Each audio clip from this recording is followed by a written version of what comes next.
أشهد أن لا إله إلا الله وحده لا شريك له وأشهد أن محمدا عبده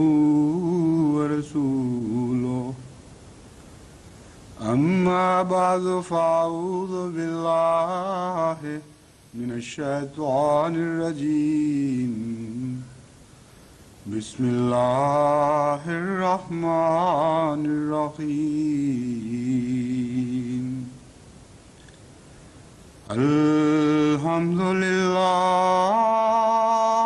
رب العالمين الرحمن الرحيم مالك يوم الدين إياك نعبد وإياك نستعين اهدنا الصراط المستقيم صراط الذين أنعمت عليهم غير المغضوب عليهم ولا الضالين.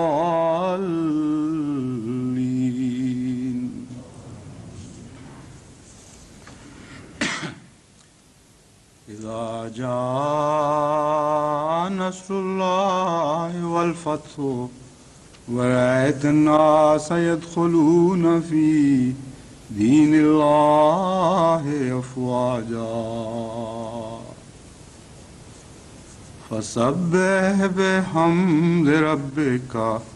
واستغفره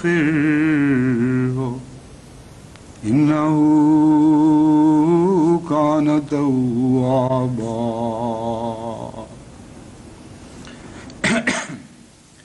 میں نے پہلے بھی کئی مرتبہ جماعت کو اس اہم حقیقت کی طرف متوجہ کیا ہے کہ دین کی اصطلاح میں جس چیز کا نام فتح ہے اور جس چیز کو نصرت قرار دیا جاتا ہے وہ دنیا کی اصطلاح میں فتح اور نصرت کہلانے والی چیز سے بالکل مختلف چیز ہے. ان دونوں کے مزاج مختلف ہیں، ان کی نوعیت مختلف ہے، ان کے رخ بالکل مختلف ہیں، اور ایک کا کردار دوسرے کے کردار سے اتنا بعید ہے، اتنا فاصلہ رکھتا ہے جیسے بعد المشرقین ہو. چنانچہ قرآن کریم نے اس صورت میں جو فتح و نصر کا نقشہ کھینچا ہے اس کی ظاہری الفاظ میں جو لفظ شکل ظاہر ہو رہی ہے، اگر اس کی باطنی حقیقتوں میں ڈوب کر غور نہ بھی کریں تو ظاہری شکل و صورت ہی دنیا کی فتح و نصر کی ظاہری شکل و صورت سے بالکل مختلف دکھائی دیتی ہے. دنیا میں تو فتح نام ہے دوسروں کی زمینوں کا سر کرنا، ان کے ملکوں میں گھس کر ان کی زمینوں کو تہ بالا کرنا اور فوج در فوج دوسرے ممالک پر قبضہ کر لینا. قرآن کریم جس فتح کا ذکر فرما رہا ہے اس کا رخ دیکھیں کتنا مختلف ہے. فرماتا ہے یدخلون فی دین اللہ افواجا، کہ جس فتح کی ہم بات کرتے ہیں اس میں دشمن جوق در جوق اور فوج در فوج تمہاری یعنی اسلام کی سرزمین میں داخل ہوگا. اس میں بہت سے لطیف اشارے ملتے ہیں جن میں سے بعض کا ذکر میں پہلے کر چکا ہوں، اور ایک خصوصیت کے ساتھ آج بیان کرنا چاہتا ہوں کہ اس صورت میں جبر کی کلیتاً نفی کر دی گئی ہے. یدخلون فی دین اللہ افواجا میں ایک تو رخ مختلف یہ نہیں فرمایا کہ اسلامی فوجیں دن دناتی ہوئی غیروں کی سرزمینیں فتح کر رہی ہوں گی، بلکہ فرمایا دشمن کی فوجیں جوق در جوق اور فوج در فوج اسلام کی سرزمین میں داخل ہو رہی ہوں گی، اور فوج کشی غیر کی طرف سے اسلام کی طرف ہے، اور اسلام کی طرف سے جبراً ان کو گھسیٹ کے لانے کا کوئی تصور ہی اس میں نظر نہیں آتا۔ تو لا اکراہ فی الدین نے جس آزادی مذہب اور آزادی ضمیر کا اعلان کیا گیا تھا، اس کی عملی تصویر نہایت ہی حسین رنگ میں قرآن کریم نے اس چھوٹی سی صورت میں کھینچ دی۔ اور فتح کے شادیانے کیسے بجائے جاتے ہیں، کس طرح ببانگ دہل اعلان کیے جاتے ہیں کہ آخر ہم فتح یاب ہوئے، اس کے متعلق فرماتا ہے اذا جاء نصر اللہ والفتح ورأیت الناس يدخلون فی دین اللہ افواجا فسبح بحمد ربک واستغفرہ انہ کان توابا، کہ جب تم یہ عظیم الشان فتح دیکھو تو اس فتح کے شادیانے اور نقارے اس طرح بجاؤ کہ تمہارے ہونٹوں پر خدا کی تسبیح ہو اور تحمید ہو، اور بار بار استغفار کر رہے ہو، یہ کہتے ہوئے کہ اے خدا ہم تو اس لائق نہیں تھے جو تو نے ہمیں عطا کیا، ہماری ذاتی کوششوں سے ہمیں کچھ بھی حاصل نہیں ہوا، جو کچھ ہوا تیری عطا ہے، یہی نہیں بلکہ ہماری غلطیوں کے باوجود ہمیں عطا کیا گیا ہے، کیونکہ تسبیح کا مضمون یہ بتاتا ہے کہ جو کچھ ہے تیری طرف سے ہے، اور تو ہی ہے جو غلطیوں سے پاک ہے، تو ہی ہے جس کی تدبیر کامل ہے اور اس میں کوئی رخنہ نہیں، اور تیری ہی تدبیر کے ذریعے یہ فتح حاصل ہوئی۔ اور استغفار کا مضمون یہ بتاتا ہے کہ ہم اس کے باوجود کہ تیری تدبیر غلطیوں سے پاک تھی، اس پر عمل پیرا ہوتے ہوئے ہم نے غلطیاں کی، جو نقشے تو نے بنائے تھے اسلام کی فتح کے، ان کی اینٹیں رکھنے والے معمار تو ہم تھے، مگر ہم نے اینٹیں غلط رکھی، بار بار نقشے کی خلاف ورزی کی، بار بار ایسے رخ پر غلطی سے اینٹیں رکھ دیں کہ جس کے نتیجے میں اس عمارت میں رخنے پیدا ہو سکتے تھے، اس لیے ہم استغفار کرتے ہیں، تو ہمیں بخش، ہم اس فتح کے لائق نہیں، ہماری غلطیوں کے باوجود عطا ہونے والی فتح ہے۔ تو دیکھیے کتنا مختلف رخ ہے اور کتنا مختلف مزاج ہے، کتنے مختلف تقاضے ہیں فتح مند فوجوں کے لیے، فوجوں کے ساتھ وابستہ۔ بس جماعت کو دینی فتح کو دنیا کی فتح کے ساتھ باہم دیگر اس طرح ملا نہیں دینا چاہیے کہ اشتباہ پیدا ہو جائے کہ گویا دین کی فتح اور دنیا کی فتح ایک ہی چیز کے دو نام ہیں۔ میں سمجھتا ہوں کہ بعض اسلامی مورخین نے یہ غلطی کر کے اسلام کو شدید نقصان پہنچایا ہے۔ جب مسلمان بادشاہوں نے بعض دیگر ممالک کو فتح کیا تو وہ ان کی سیاسی فتوحات تھیں، وہاں یدخلون فی دین اللہ افواجا کا کوئی نقشہ آپ کو نظر نہیں آئے گا۔ اس کے برعکس وہ ایک سیاسی غلبہ تھا جہاں تلواروں کے زور سے اور تیر و تفنگ کے زور سے بعض فوجیں بعض دوسرے ملکوں میں داخل ہو رہی تھیں۔ وہاں بحث یہ تو اٹھائی جا سکتی ہے کہ سیاسی اقدار کے لحاظ سے، سیاسی اخلاقی تقاضوں کے اعتبار سے کسی ایک ملک کو کسی دوسرے ملک کے خلاف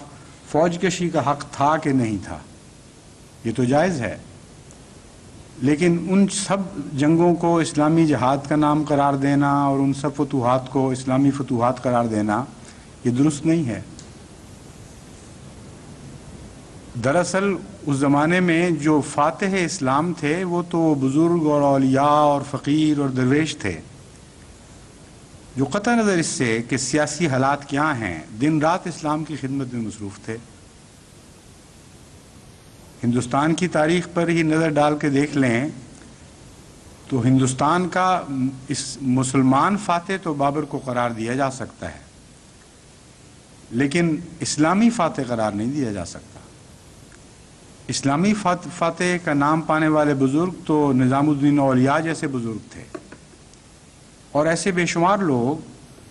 جو دھونی رما کر بیٹھ گئے اور یہ عہد کے لے کے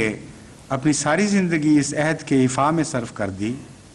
کہ ہم ان جاہلوں کو، ان اندھیروں میں بسنے والوں کو خدا کی طرف سے علم اور عرفان عطا کریں گے اور قرآن کا جاری کردہ نور عطا کریں گے۔ بس جماعت احمدیہ کو کبھی بھی اس حقیقت کو نظر انداز نہیں کرنا چاہیے۔ آن حضرت صلی اللہ علیہ وآلہ وسلم کو جب اسلامی فتوحات کے ساتھ یہ خوشخبریاں بھی دی گئیں کہ ان فتوحات کے ساتھ ان کے عقب میں لازماً سیاسی فتوحات بھی آئیں گی اور قیصر و کسریٰ کی چابیاں بھی بعد میں آنے والے مسلمانوں کے ہاتھ میں تھما دی جائیں گی، اور یمن کے محلات کے دروازوں کو آپ نے دیکھا، اور شام کے سرخ محلات کو اور ایران کے سفید محلات کو اپنی آنکھوں کے سامنے آپ نے دیکھا، تو اس کے نتیجے میں آپ فکر مند ہو گئے، خدا کی تکبیر بھی کی، خدا کی تسبیح و تحمید بھی فرمائی، لیکن ایک گہرا فکر آپ کو لاحق ہو گیا۔ چنانچہ اس فکر کا اظہار آپ نے اس طرح فرمایا کہ ایک موقع پر صحابہ کو مخاطب کرتے ہوئے فرمایا، تم پر نومائے دنیا کے دروازے کھولے جائیں گے،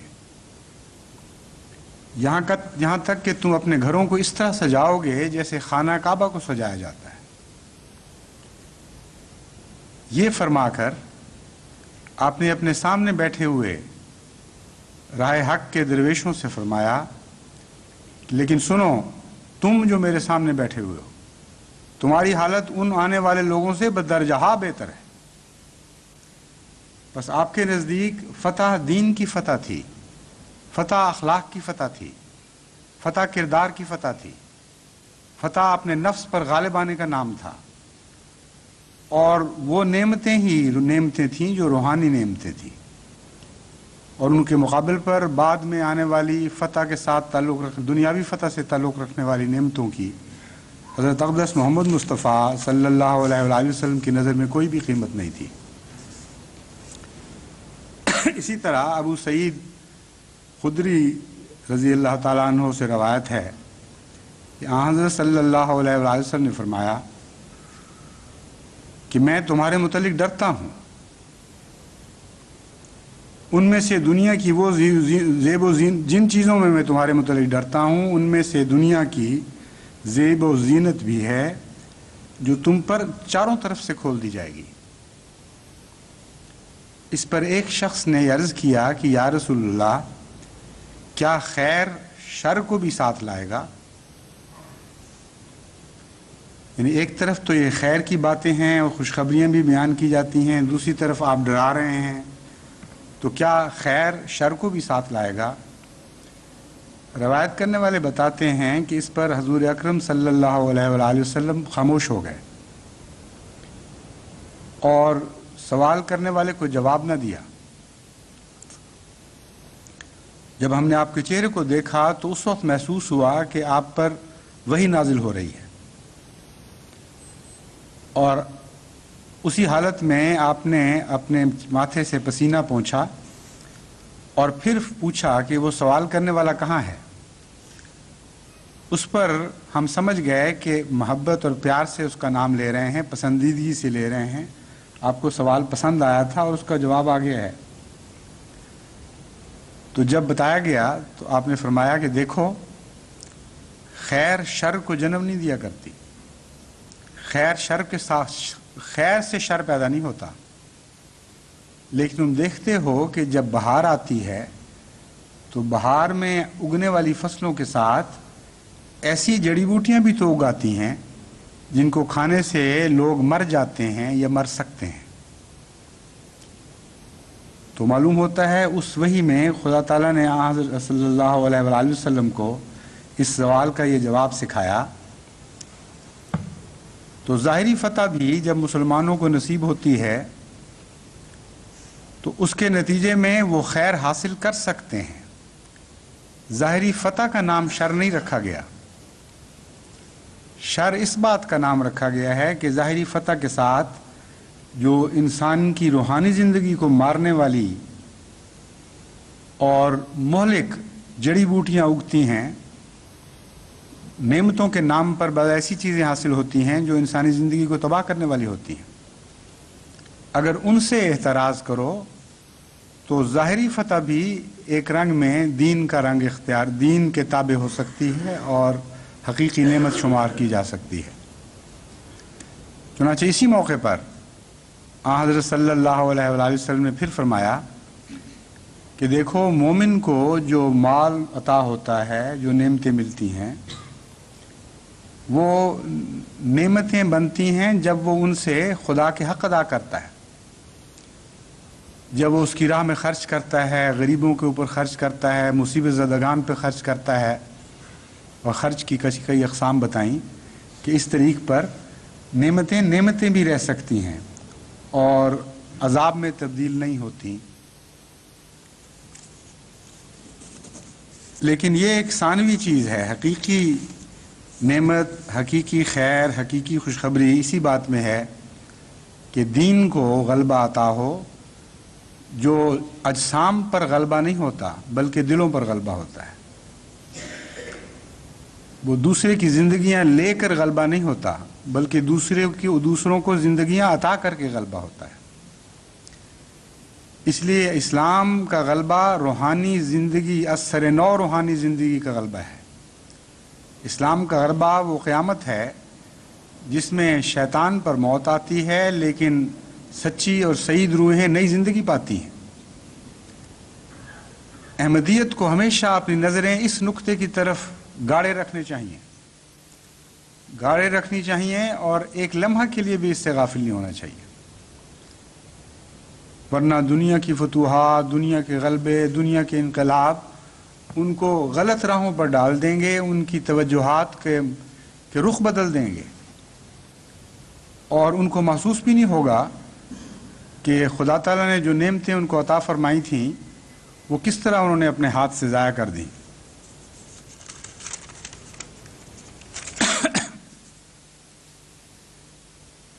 آج کل جو پاکستان میں نئے حالات پیدا ہو رہے ہیں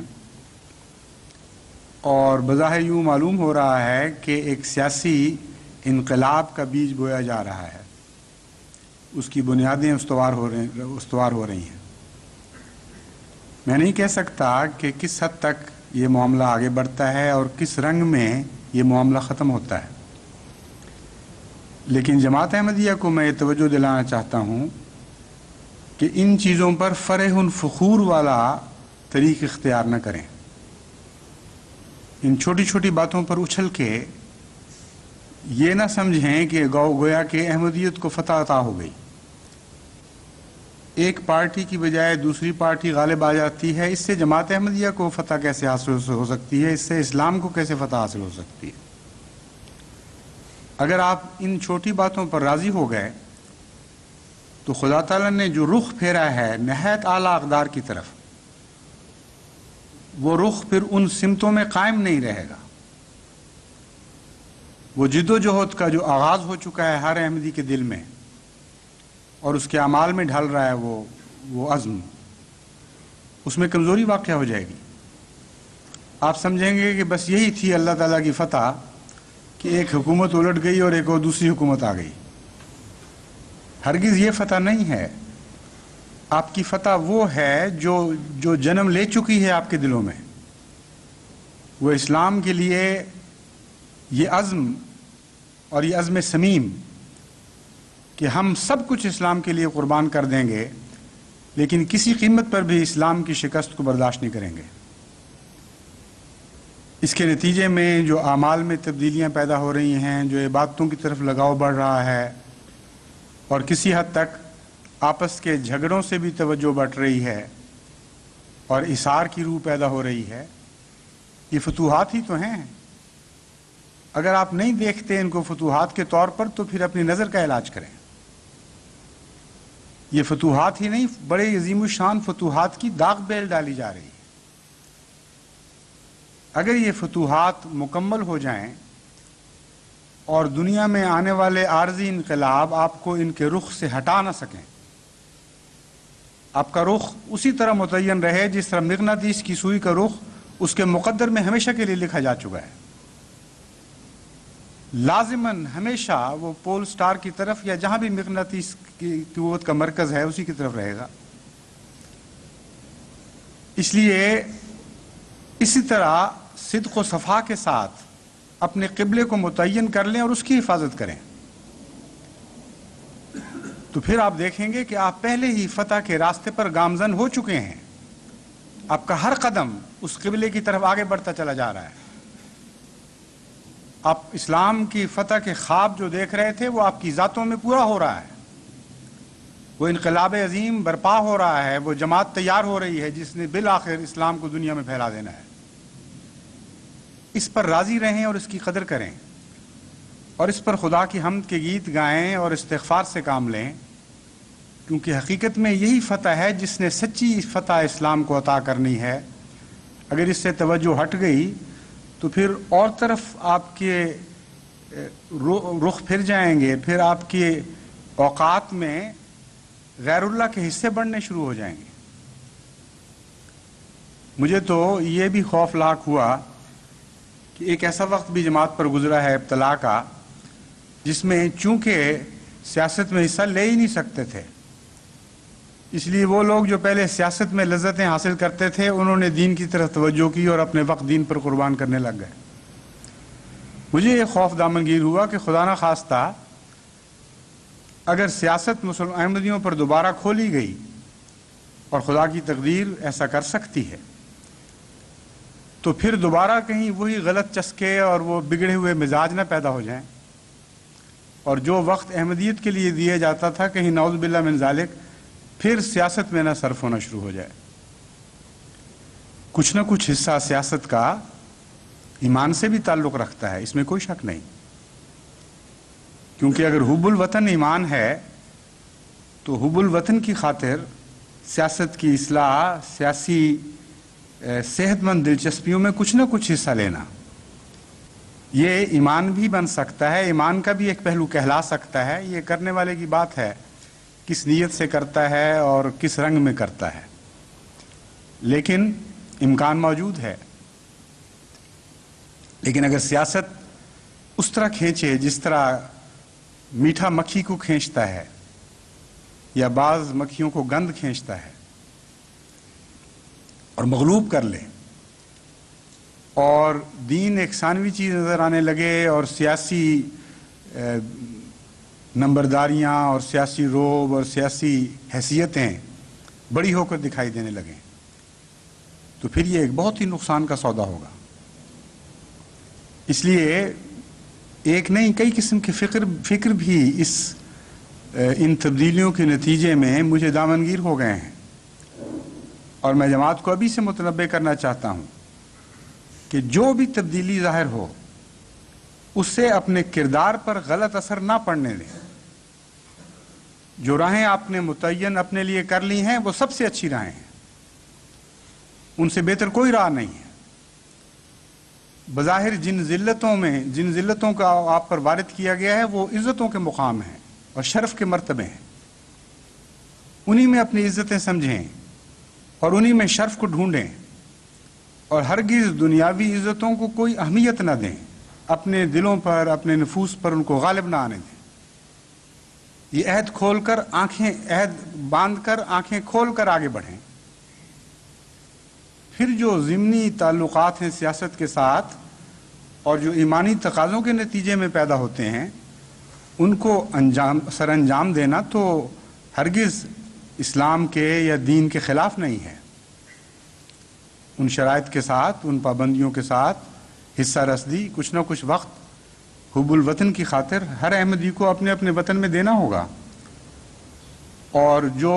وقت کی قربانیاں ہیں وہ بھی کرنی ہوں گی، لیکن دین بہرحال غالب ہے، دین کو بہرحال فضیلت حاصل ہے۔ سیاسی تقاضوں کو ہرگز اجازت نہ دیں کہ آپ کے دین کی صورت بگاڑ سکیں، کسی رنگ میں بھی اس کے نقش کو خراب کر سکیں۔ حضرت مسیح موعود علیہ الصلوۃ والسلام فرماتے ہیں، خدا تعالیٰ نے مجھے مخاطب کر کے صاف لفظوں میں فرمایا ہے، انا الفتاح افتح لک ترا نصرا عجیبا ویخرون علی المساجد، کہ میں فتاح ہوں۔ فتاح کہتے ہیں وہ ذات جو اندھیروں کو روشنی میں پھاڑ کر تبدیل کر دیتی ہے، جو جہالت کو علم میں بدل دیتی ہے، اور جو معاملات کو کھول دیتی ہے اور قضا کرتی ہے، قضا جاری کرتی ہے۔ چنانچہ فتح اللہ علیہ کا مطلب ایک معنی عربی لغت کی روح سے یہ ہے کہ خدا تعالیٰ نے اس کو علم و عرفان عطا کیا، اور ایک معنی اس کا یہ بھی ہے کہ میں غلبہ عطا کرنے والا ہوں، یعنی شرف اور بزرگی اور علم کی چابیاں رکھتا ہوں، ان کے دروازے کھولنے والا ہوں، روشنی کے باب کھولنے والا ہوں، اور غلبہ بھی عطا کرنے والا ہوں۔ لیکن کس قسم کا غلبہ؟ فرمایا ترا نصرن عجیبا، اے میرے پیارے بندے، جو میں نصر تجھے عطا کرنے لگا ہوں وہ عام دنیا کی نصر سے مختلف ہوگی۔ ترا نصرن عجیبا، تو عجیب ہی قسم کی نصرت دیکھے گا میری طرف سے، اور وہ کیا ہے؟ وَيَخِرُّونَ عَلَى الْمَسَاجِدِ، کہ وہ نصرت اس طرح ہوگی کہ احمدی سجدوں پر اوندھے منہ گر جائیں گے، اپنے مساجد پر، اپنی سجدہ گاہوں پر گر جائیں گے۔ بس حضرت مسیح موعود علیہ الصلوۃ والسلام کو جو فتح و نصر کی تصویر اس وقت کھینچ کر دی گئی تھی، اور یہ بتایا گیا تھا کہ ہم اس طرح کی فتح تمہیں عطا کرنے والے ہیں، وہ فتح تو آپ کو حاصل ہو رہی ہے، جس کو خدا فتح کہہ رہا ہے، جس کو نصر عجیب قرار دے رہا ہے، اس پر اگر آپ راضی نہ ہوں اور ادنا فتوحات کی طرف آنکھیں پھاڑ پھاڑ کر دیکھیں اور شادیانے بجائیں کہ الحمدللہ یہ فتح حاصل ہو گئی، تو بڑی ناقدری کرنے والے ہوں گے۔ یہ تو ایسی بات ہوگی جیسے کوئی ہیرے اور جواہر پھینک کر کوئی کوئلے اور پتھر چن لے اور ان پر نازاں ہو جائے۔ پگلیاں تو ایسی حرکتیں کرتی ہیں، مگر عقل والی عورتیں تو ایسا نہیں کیا کرتی، وہ تو ہیرے جواہروں کو سینے سے لگاتی ہیں اور پتھروں کو پھینکتی ہیں۔ اور پگلیوں کو آپ نے دیکھا ہوگا، وہ بیچاری بعض دفعہ اپنے ہیرو جواہر خود پھینک دیتی ہیں، ہیرے اور جواہر خود پھینک دیتی ہیں اور پتھر چن کر اور کوئلے اٹھا کر ان سے اپنے آپ کو سجانے لگتی ہیں۔ تو دنیا والوں کو سجانے دیں اپنے آپ کو ان چیزوں سے، آپ کو دنیا والوں سے کیا غرض ہے؟ ان کو اگر پتھروں میں زینت نظر آتی ہے، اگر ان کو کوئلوں میں حسن دکھائی دیتا ہے، تو کوئی زبردستی نہیں ہے، جبراً ان کو آپ نہ اس سے روک سکتے ہیں، نہ آپ کو یہ حق حاصل ہے، ان کو لطف اٹھانے دیں ان باتوں کا۔ لیکن یہ آپ کو حق نہیں ہے کہ خدا نے جو آپ کو ہیرے عطا فرمائے ہیں، خدا نے جو جواہر نازل کیے ہیں آپ کے اوپر، ان کو ان پتھروں اور ان کوئلوں سے تبدیل کر لیں۔ اس لیے اپنے خزانوں کی حفاظت کریں،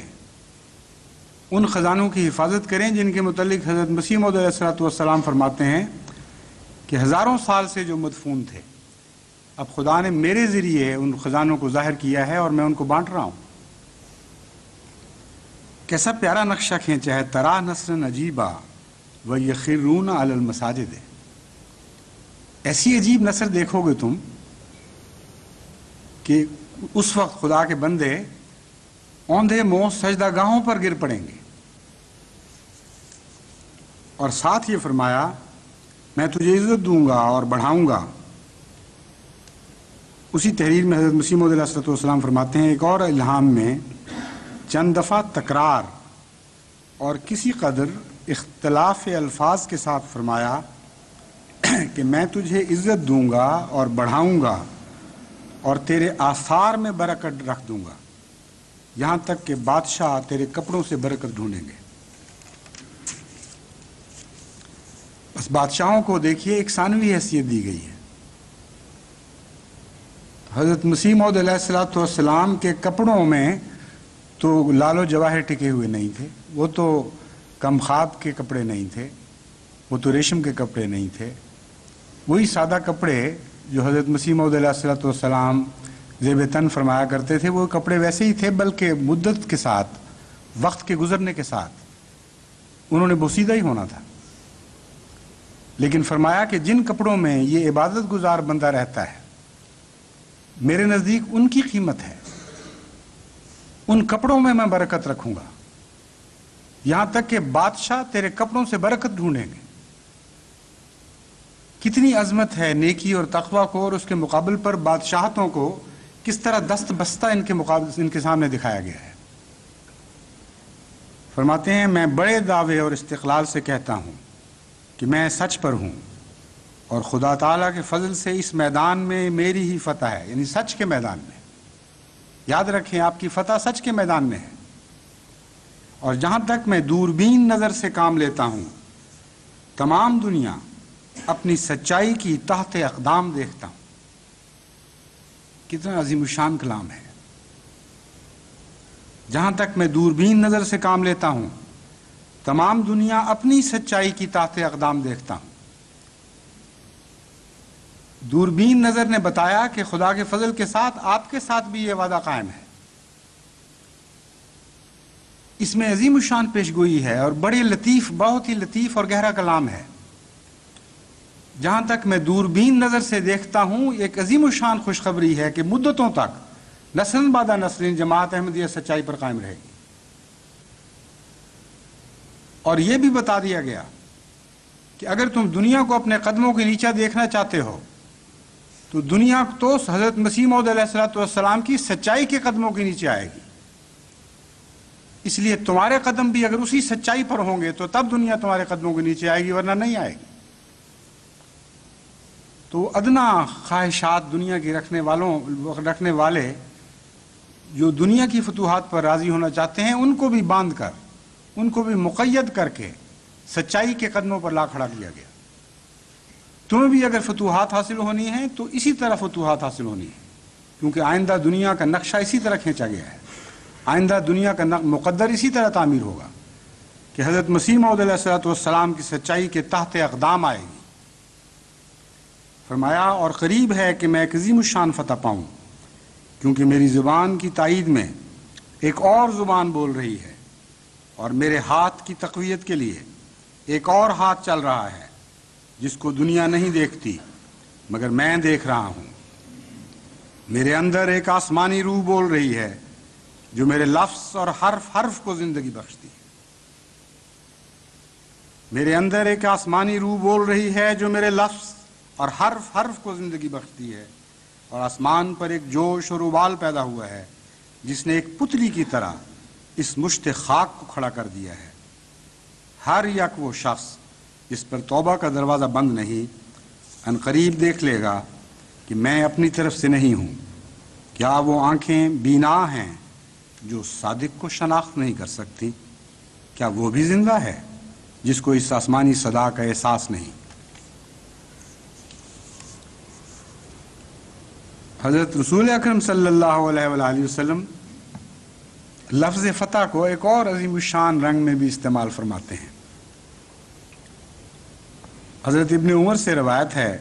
کہ حضرت صلی اللہ علیہ وآلہ وسلم نے فرمایا من فتح لہ منکم باب الدعاء فتحت لہ ابواب الرحمہ، تم میں سے جس پر دعا کا دروازہ کھول دیا گیا اس کے لیے رحمت کے دروازے کھول دیے گئے۔ پس فتح کا اس سے بہتر تصور نہیں باندھا جا سکتا۔ پس اے احمدیو تمہیں مبارک ہو کہ اس دور ابتلا نے تم پر دعا کے دروازے کھول دیے۔ وہ گھر جو دعاؤں سے ناشنا ہو چکے تھے، وہ گھر بھی دعاؤں کی آجماجگاہ بن گئے۔ وہ دل جو دعاؤں سے غافل تھے،